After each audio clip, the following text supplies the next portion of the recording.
जय श्री कृष्ण नमो नमः।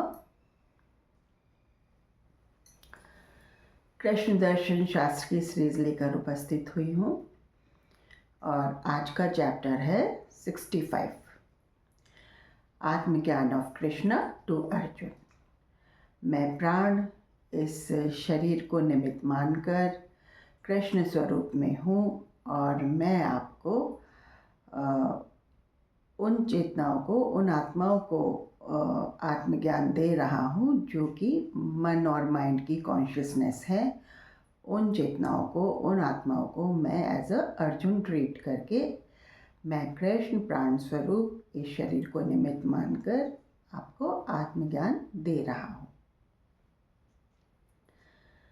तो पिछले वीडियो में मैंने बताया था कि समर्पण करना आसान नहीं होता। जो मृत्यु के भय को जीत चुका होता है, जिसको मृत्यु का भय नहीं, वही समर्पण की दिशा में आगे बढ़ें, वरना केवल अपने प्राणों को सुबह नमन करें और उससे खुश रहें। आपकी ज़िंदगी में अनुकूलता आती रहेगी। अगर आपका समर्पण का भाव नहीं बन रहा है तो केवल आपके प्राणों को सुबह नमन करें और आपको प्राणों की कृपा, प्राणों का आशीर्वाद प्राप्त होगा। समर्पण हर किसी को ये जीवन मोक्ष पाने का पर्पस होता है, जीवन का माना होता है। पर अगर आत्मा ऐसे कर्म बंधनों में लीन है, जो कि कर्म बंधन उसके 3-4 जन्मों में कटने हैं, 3-4 जन्मों में उसका परिणाम भुगतना है, फल भुगतना है, तो आपको समर्पण की बात एकदम से नहीं जागेगी अंदर और आप थोड़ा आगे पीछे होंगे। तो आप ये ना सोचें कि ये जन्म मिला है तो मैंने तो समर्पण करना ही है। अगर अंदर जरा सा भी डर और संशय है, माना ईश्वर में निष्ठा है, आस्था है, ठीक है, पर समर्पित होने के लिए अगर अंदर जरा सा भी डर और संशय है तो कदापि समर्पित ना हो। ये मेरा आपको निवेदन है, ठीक है। बाकी आप कृष्ण दर्शन शास्त्र देखें और सुबह उठकर अपने प्राणों को नमन करें। आपके लिए यही बहुत है, यही बहुत है। तो आगे मैं जो आपको बता रहा हूँ वो मैं आत्मज्ञान प्राप्त करने की सीढ़ियाँ बता रहा था, जिसमें मैंने आपको 4 स्टेप्स बताए थे। समर्पण के बाद के स्टेप्स बताने का कोई औचित्य नहीं है, क्योंकि समर्पण होने के बाद आपके सद्गुरु, आपके प्राण ही आपको जैसे बताते हैं, जैसे कार्य करवाते हैं, जैसी लीला करवाते हैं और जैसी परिस्थितियाँ आपके सामने धरते हैं, आपके पिछले कर्मों के लेखे जोखे के हिसाब से या आपकी प्रगति के हिसाब से आपको वैसे वैसे चलना होता है। समर्पण के पश्चात कार्य गुरु का होता है। आपका कार्य सिर्फ यहाँ तक होता है। उसके बाद गुरु जैसे आपको आगे बढ़ाता है, आप वैसे आगे बढ़ते हैं। गुरु जैसे आपसे कार्य कराता है या आपके कार्य स्वयं करता है, आप वैसे आगे बढ़ते हैं। तो मैं को जानने की दिशा में इंसान का कर्तव्य सिर्फ यहाँ तक का होता है। उसके बाद प्राण के कर्तव्य, प्राण की बातें शुरू हो जाती हैं।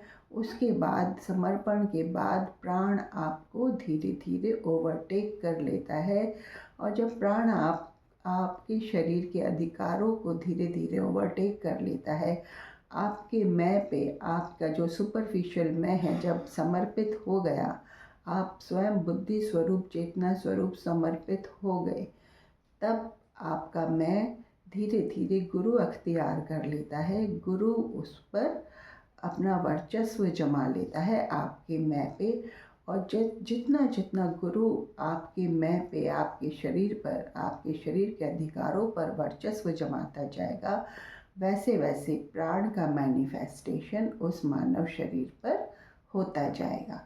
तो ये प्रक्रिया है, ये प्रक्रिया है मैं को जानने की, मैं में डुबकी लगाने की और मैं की डुबकी के साथ उस मैं को अपने ऊपर ओढ़ने की।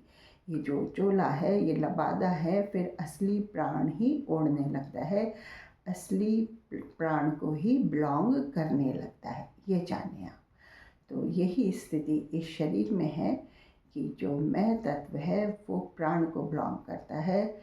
ये शरीर निमित्त स्वरूप ही आपके लिए ये कार्य कर रहा है, या संसार के लिए, या इसके शरीर से संबंधित कर्म इसका मैं, इसका प्राण स्वरूप ही कर रहा है। ये शरीर निमित्त स्वरूप है, इंस्ट्रूमेंट है ईश्वर के लिए, आप ये जानें। तो अब हम आज क्या बताएंगे? आज हम आपको ये ज्ञान देंगे कि पृथ्वी लोक, विष्णु लोक, मृत्यु लोक, स्वर्ग लोक, ये सारे लोक क्या अलग अलग होते हैं, ये बताएंगे। ये व्यवस्था कैसे होती है, क्या होती है, ये बताइए। तो आज हम आपको ज्ञान दे रहे हैं इस मृत्युलोक का। हाँ, मृत्युलोक किसको कहते हैं? इस पृथ्वी को मृत्युलोक कहते हैं। इस पृथ्वी पर जो भी सजीव चीज़ें हैं, जो भी लिविंग थिंग्स हैं, जो भी सजीव चीज़ें हैं, चाहे वो पेड़ पौधे हुए, या वो ये हुए नर हुए, पशु पक्षी हुए, ये जो भी सजीव चीज़ें हैं इस पृथ्वी पर, जिनमें भी सजीवता है, जिनमें भी जीवन के लक्षण हैं, वो मृत्यु को प्राप्त होते हैं। अब आप कहेंगे वायरस ऐसी चीज़ है कि कभी उसमें जीवन के लक्षण होते हैं और कभी वो डोरमेंट हो जाता है, निर्जीव हो जाता है, और कभी उसमें जीवन के लक्षण आ जाते हैं। वायरस की बात तो आगे की है प्यारो, अभी जो नॉर्मल बात है वो सुनो। होता क्या है, मृत्युलोक पृथ्वी लोक का नाम है, तो इसका नाम मृत्युलोक क्यों पड़ा, ये बताओ। मृत्युलोक इसलिए पड़ा क्योंकि इस पृथ्वी में जो भी अवयव हैं, जो भी इसमें चीज़ें हैं, इस पृथ्वी में जो भी चीज़ें हैं, वो यहीं से निर्मित होती हैं और यहीं पर ख़त्म हो जाती हैं। जो भी सारी चीज़ें हैं यहीं से निर्मित होंगी, यहीं से सारी चीज़ें बनेंगी, बिगड़ेंगी और फिर यहीं पर ख़त्म हो जाएंगी। चाहे वो खेत खलिहानों के चीज़ें हो, चाहे वो फल पौधे फूल हो, चाहे वो मानव शरीर हो, चाहे वो सारी चीज़ हो, पृथ्वी के मृत्युलोक में यही है कि जो चीज़ यहाँ से उत्पादित होती है इधर ही नष्ट हो जाती है।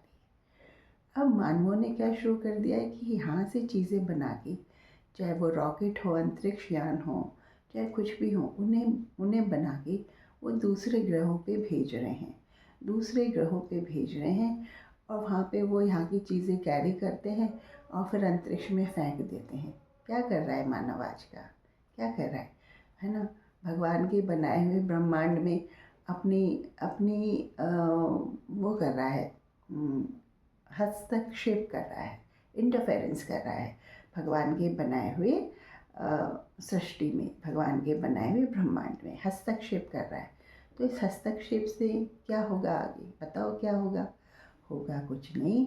ये जो मृत्यु लोक की चीज़ें हैं ये उठ कर ये कहाँ घूम रही हैं? अंतरिक्ष में घूमने लगी हैं। चाहे वो बेकार की अंतरिक्षयान हो, चाहे उनका कचरा हो, वो अंतरिक्ष में घूमने लगा है। तो ये क्यों कर रहा है मानव? इस कचरे को कैसे निस्तारण करेगा? इस कचरे का क्या करेगा? ये अंतरिक्ष में इसको घुमा के होगा क्या होगा? तो ये बातें समझ रहा है क्या मानव? नहीं समझ रहा है ना। हम समझाते हैं, हम ये समझाते हैं कि ये जो कचरा पृथ्वी का है ना, इसको पृथ्वी पर ही रहने दो, इसको अंतरिक्ष में क्यों जाने देते हो? अंतरिक्ष में तुम्हें शोध करने जाना है, जाओ, लेकिन जाते हो तो अंतरिक्ष को क्यों बिगाड़ते हो? अंतरिक्ष में कचरा या गंदगी को क्यों फैलाते हो? है?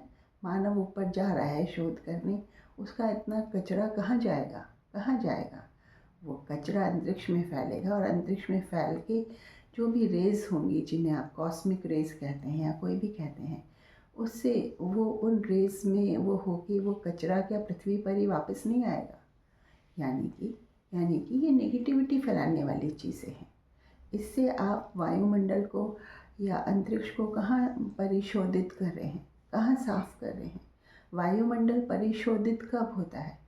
वायुमंडल साफ़ कब होता है? आप ये बात जानिए। वायुमंडल साफ़ होता है शुद्ध चेतनाओं से। शुद्ध चेतनाएं अब कहाँ रही हैं?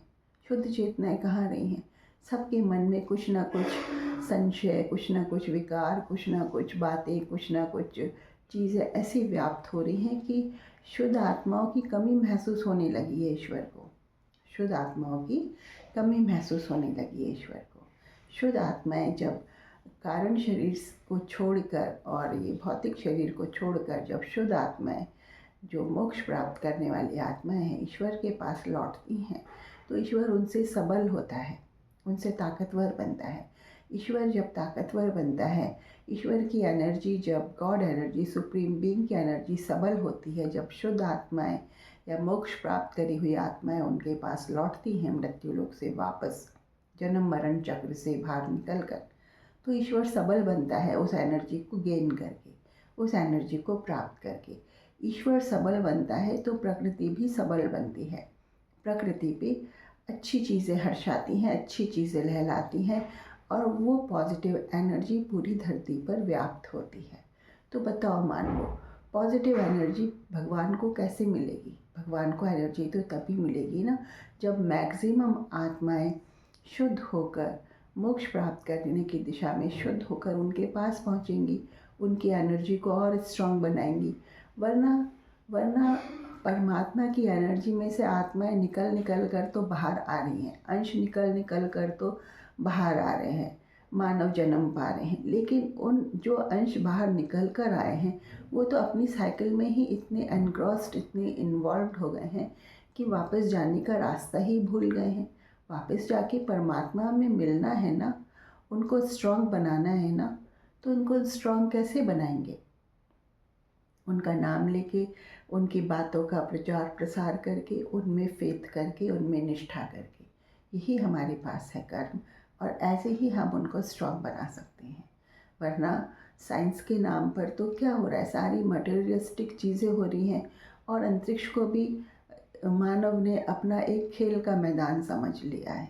माना आप ब्रह्मांड में अतिक्रमण कर सकते हैं, ब्रह्मांड की बड़ी बड़ी चीज़ों तक पहुंच सकते हैं, पर ईश्वर भी तो कोई चीज़ है ना। आपने शरीर धारण किया है तो शरीर को त्यागोगे तो सही, त्यागोगे ना, त्यागोगे तो जो अंदर की चीज़ है वो कहाँ जाएगी? क्या ईश्वर में मिल जाएगी जाके? ईश्वर में कहाँ मिलती है? वो भी अंतरिक्ष में कचरे की तरह घूमती रहती है, ऐसी तो घूमती है। ईश्वर में मिलने के लिए शुद्धता जरूरी है। शुद्धता कैसे आती है?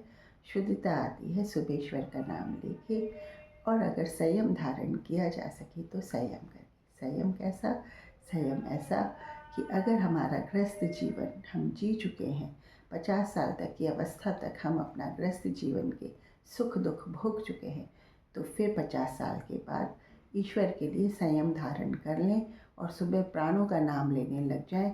आप हृदय क्षेत्र में स्थापित हो जाएंगे, आप हृदय क्षेत्र में स्थापित हो जाएंगे। और जन्म मरण जब भी आपके होंगे, वो देव योनि में आप जन्म लोगे। जब भी आप जन्म लोगे, मनुष्य योनि से ऊपर उठ जाओगे। आपको सुख दुख नहीं सताएंगे। कभी भी आपने जन्म पाया तो जन्म तो मानव शरीर लेकर ही पाओगे, लेकिन आपके कर्तव्य, आपकी क्रीड़ाएँ, आपके जो भी सारे संदर्भ हैं वो सब देव योनि सदृश होंगे। आपको मानव के कचरे वाला जीवन नहीं जीना पड़ेगा, आप ये जानिए। तो आज बस इतना ही। जय श्री राधे, जय श्री हरि।